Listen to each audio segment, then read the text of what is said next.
मैं समझता हूँ मुख्यमंत्री जी संविधान से बंधे हैं, संविधान से बंधे हैं वो, और मुख्यमंत्री जी को वो कोई बात नहीं कहनी चाहिए जो संविधान जिसकी शपथ ली है उन्होंने, शपथ के बाद अगर ऐसी बात करेंगे मुख्यमंत्री और वो भी on the floor of house कि कौरव कौन है पांडव कौन है, तो अभी तो यही नहीं तय हुआ है कि कौरव कौन है पांडव कौन है।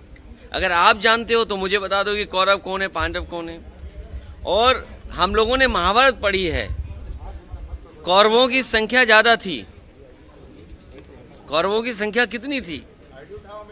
बीजेपी कहती वो दुनिया की सबसे बड़ी पार्टी है, तो अभी तो यही तय नहीं हुआ कि कौरव कौन है पांडव कौन है। नहीं, मेरी नजर में कुछ नहीं है। अगर आपको दिखाई देता हो, आपकी समझ जो कहती हो वो मानिए, लेकिन हमने महाभारत में यही पढ़ा है कि जिसके पास सबसे ज्यादा सेना थी, जो सबसे बड़ी ताकत में थी, और भगवान कृष्ण की जो अछूड़ी सेना थी वो भी उनके पास थी, लेकिन जीत उसी की होती है जिसके साथ भगवान होते हैं।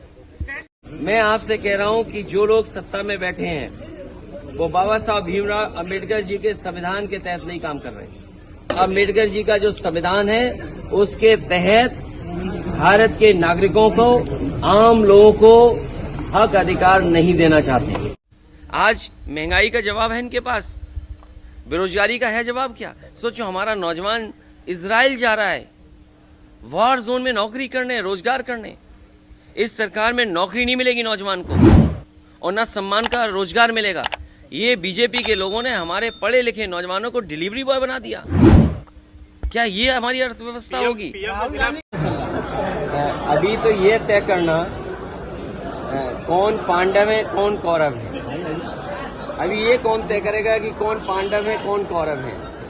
और अगर हम संख्या बल पे जाएं तो बीजेपी तो ये कहती है कि वो दुनिया की सबसे बड़ी पार्टी है, तो पहले ये तो तय हो जाए कि कौरव कौन है पांडव कौन है। मुख्यमंत्री जी ने ये कहा कि रातों रात नंदी जी ने बैरिकेडिंग तोड़वा दी। देखिए, मुख्यमंत्री जी क्या कहते हैं, हमारे लिए संविधान और कोर्ट सबसे बड़ी चीज है। सर एक सवाल जयंत चौधरी के अटकलें लगाई जा रही है कि एनडीए में शामिल हो सकता है। भारतीय जनता पार्टी दलों को तोड़ना जानती है। भारतीय जनता पार्टी किसको कब लेना है वो जानती है। भारतीय जनता पार्टी ये भी जानती है कि कैसे बेईमानी करनी है। चंडीगढ़ में देखा है आपने किस तरह बेईमानी हुई है। भारतीय जनता पार्टी ये भी जानती है कि कब किसको खरीदना है।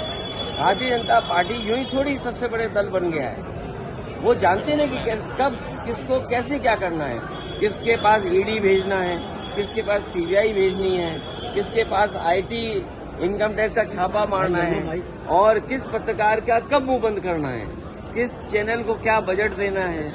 अगर बजट नहीं दिया तो कंट्रोल कैसे आएगा? तो सवाल जीरो टॉलरेंस कानून व्यवस्था का नहीं है, सवाल है न्यूज कंट्रोल के बाद भी घटनाएं हो रही हैं, अपराध बढ़ रहा है, भ्रष्टाचार बढ़ रहा है, इसका जवाब सरकार के पास है क्या?